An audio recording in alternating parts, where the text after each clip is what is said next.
بسم اللہ الرحمن الرحیم نحمدہ و نصلی علی رسولہ الکریم اما بعد۔ ذی الحجہ کے مختلف احکامات کا بیان چل رہا ہے، اور اس سلسلے میں گزشتہ کل میں نے ذی الحجہ میں کیے جانے والے چند اعمال کا ذکر کیا تھا۔ اللہ تعالی ہمیں اس سے مستفید ہونے کی توفیق عطا فرمائے۔ ایک اور عمل ہے ذی الحجہ میں جو کیا جاتا ہے، وہ ہے تکبیرات تشریق کا اہتمام۔ اس سے متعلق بھی اہم مسائل اور احکام کو سمجھ لیجئے، تاکہ اس کے مطابق خواتین جو میرا بیان سن رہی ہیں وہ بھی اس پر عمل کریں، مرد حضرات ہیں وہ بھی اس پر عمل کریں۔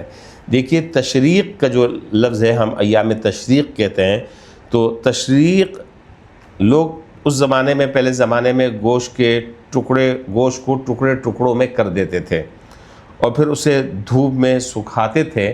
اس عمل کو کہا جاتا تھا تشریق اللحم۔ اسی مناسبت سے اس کو ایام تشریق کہتے ہیں۔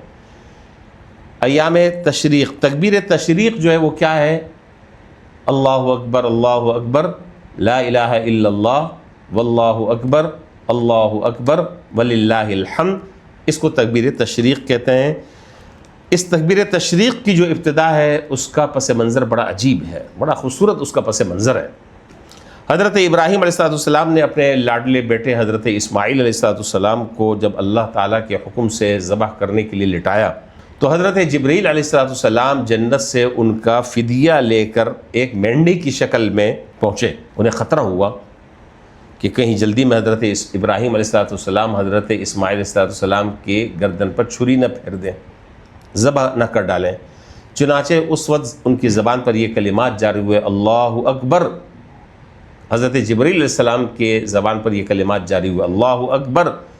حضرت ابراہیم علیہ السلام نے جب یہ دیکھا کہ وہ اللہ اکبر پڑھ رہے ہیں، تو انہوں نے اگلا جملہ کہا، لا الہ الا اللہ واللہ اکبر۔ اور حضرت اسماعیل علیہ السلام نے جب ان دونوں کی زبان سے یہ جملہ سنا، تو انہوں نے کہا کہ وللہ الحمد، اللہ اکبر وللہ الحمد۔ تو اللہ تعالیٰ کو یہ ادا، یہ کلمات، یہ الفاظ، یہ تکبیر، یہ تحمید اللہ تعالیٰ کو اتنی پسند آئی کہ قیامت تک کے لیے اللہ تعالیٰ نے مقرر فرما دی کہ جب 9 تاریخ آئے گی، تو 9 تاریخ کی فجر سے لے کر 13 تاریخ کی عصر تک، 9 تاریخ کی فجر سے لے کر 5 دن، 9 تاریخ کی فجر سے لے کر 13 تاریخ کی عصر تک، ہر نماز کے بعد ایک مرتبہ بلند آواز سے تمام کے تمام لوگوں پر تکبیر تشریق پڑھنا شرعاً واجب ہے۔ یہ تکبیر تشریق فوراً پڑھنی چاہیے، اور اگر ایک آدمی جماعت سے نماز نہیں پڑھ سکا کسی عذر کی وجہ سے، اور اکیلے نماز پڑھ رہا ہے، تنہا نماز پڑھ رہا ہے، تو وہ بھی اپنی نماز سے فارغ ہونے کے بعد یہ تکبیر تشریق زور سے پڑھے گا۔ ہمارے ہاں جو وہ الٹی گنگا بہتی ہے، جہاں شریعت کسی کام کو کرنے کا زور سے کہتی ہے، ہم اس کو آہستہ کرتے ہیں، اور جہاں شریعت کہتی ہے کہ آہستہ کرو، اس کو زور سے کرتے ہیں، الٹا مسئلہ ہے۔ تو تکبیر تشریق جو ہے وہ اللہ تعالیٰ کی تکبیر اور تحمید کا برملا اظہار ہے۔ بلند آواز سے تکبیر، اتنا بلند آواز سے نہیں کہ محلے کے لوگ بیچارے ڈر جائیں کہ کیا ہنگامہ برپائے، مناسب متوسط آواز سے یہ تکبیر تشریق جو ہے وہ پڑھنی چاہیے۔ ایک بار تشریق تکبیر پڑھنا چاہیے، ایک بار سے زیادہ پڑھنا یہ خلاف سنت ہے۔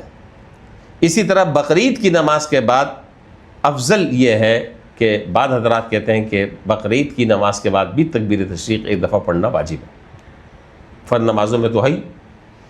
اسی طریقے سے ایک بات یہ بھی یاد رکھیں کہ خواتین کے اوپر بھی تکبیر تشریق واجب ہے، مردوں کے اوپر بھی تکبیر تشریق واجب ہے۔ صرف فرق اتنا ہے کہ خواتین یہ تکبیر تشریق آہستہ پڑھیں گی، مرد حضرات زور سے پڑھیں گے۔ مرد حضرات چونکہ جماعت کے ساتھ مسجد میں نماز پڑھتے ہیں، اگر ایک آدمی بھول گیا تو دوسرا آدمی زور سے پڑھتا ہے تو سب کو یاد آ جاتا ہے، سارے پڑھ لیتے ہیں۔ لیکن خواتین کی چونکہ جماعت نہیں ہوتی، اس لیے اس کا بہتر طریقہ یہ ہے کہ خواتین جو ہے جس جانماز پہ نماز پڑھ رہی ہیں، اس پہ ایک کاغذ پر مارکر سے تکبیر تشریق لکھ کر پن کشن سے جانماز کے اوپر لگا دیں، تو جب جانماز کھولیں گی تو فوراً اس کاغذ پر نظر پڑے گی اور ان کو تکبیر تشریق پڑھنا یاد آ جائے گا۔ بات سمجھ رہے ہیں؟ تو تکبیر تشریق پڑھنا ان کو یاد آ جائے گا، اس لیے وہ بھی پڑھیں گی، اور اس لیے بہتر یہ ہے کہ اس کو پن کشن سے وہاں پر لگا دیں۔